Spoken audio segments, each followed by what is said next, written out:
স্বাগতম আপনাকে দেশ বিদেশ সংবাদ ডিবিএসে। মহাসড়কগুলোতে বাস থামছে মাঝপথেই, যার ফলে প্রায় 4 ফুট উঁচু ডিভাইডার টপকাতে হচ্ছে যাত্রীদের দাবি, বাসগুলো সরাসরি লেনে নামিয়ে দেয়ায় সময় বাঁচাতে ঝুঁকি নিতে বাধ্য হচ্ছেন তারা। চোখের সামনে এসব ঘটলেও নির্বিকার পুলিশ। যারা পার হচ্ছেন তারা ঝুঁকির কথা স্বীকার করলেও দ্রুত গন্তব্যে পৌঁছানোর জন্যই এটা করছেন বলে উল্লেখ করেন।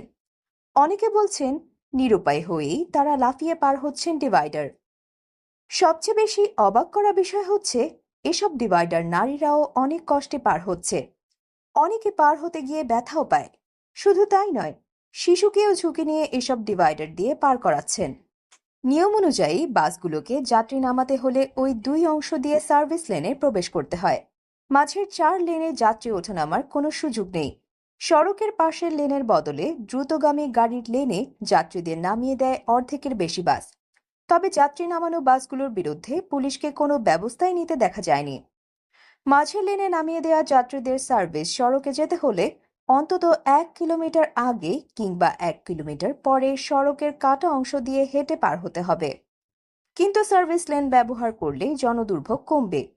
সড়ক ও জনপথ বিভাগ বলছে, আমরা সড়কের নিয়ম মানতে নির্দেশনা দিয়ে রাখছি, সচেতন করতে আনসার সদস্য দিয়ে রাখছি। কিন্তু গাড়িগুলো সার্ভিস লেনে না এসে সরাসরি লেনে চলে যায়।